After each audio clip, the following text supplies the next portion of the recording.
Hey everyone, Chris here at Fernglade Farm. I'm out on a field trip today to extract some comfrey, and I've got a massive patch of it up in the local forest on this little isolated forest track.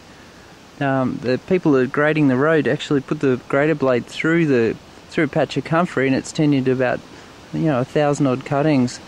Anyway, it's a beautiful part of the world. It's a couple of 100 metres higher than I am, and as you can see, this is winter.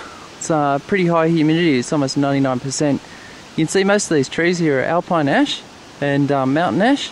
That's Eucalyptus reginans, and that's some of the tallest flowering trees in the world. They can eventually reach a height well over 100 metres. That's 300 foot.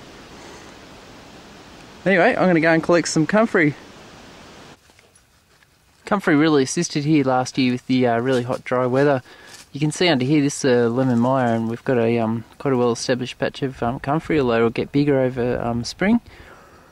Right next to it, you can see some rocket, and just a little bit up to the right of the screen, you can see a couple of things of lucerne, which is alfalfa, and the whole thing actually works really well.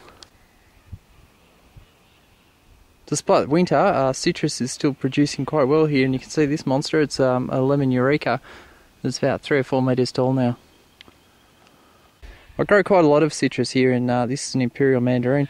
And it actually was producing last year, but the wallaby actually decided that it was hungry enough it was going to try and eat the citrus leaves. So it's very unusual. It's left them alone for years, so you can see now that I've had to cage all of the fruit trees. With the wacky weather, it's been really warm here. You can see that some of the trees have actually produced blossoms and fruit, and this is the crabapple. The wacky weather is causing other plants to be confused as well too, and this is an agapanthus, which is meant to be flowering in the middle of summer. The warm weather has kicked off the blossoms in the almond trees. They're the first to flower. Despite it being the middle of winter, you can see the bees have been pretty active, even on a day like today when it's fairly overcast. You can see they've also done a bit of house cleaning too. They've removed some of the dead bees. Despite it being winter, the bees are still quite active here at this time of year, and this is a blue echium, and the bees absolutely adore this plant. The jonquils and daffodils have also just started to flower. The geraniums flower all year round, and you can see this is a great example of one. This actually is an insect repellent too.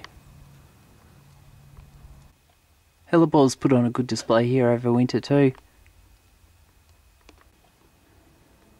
There's plenty of vegetables available at this time of year too.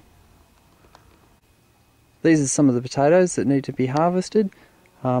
Because the bottom of the tubs are actually open, all you need to do is lift the sides up and everything falls out, and you just redistribute the soil around.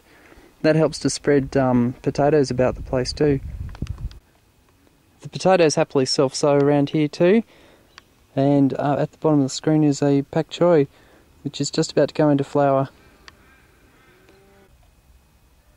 Some of the plants like this Japanese mugwort have taken the opportunity to self-seed and spread about the place. The herb beds are very productive as well at this time of year. Last year a lot of these plants that were less established died back over winter, but now they seem to be going strongly. I'm taking part in a local garlic trial. We've got 35 different varieties, and we have almost perfect conditions here for garlic.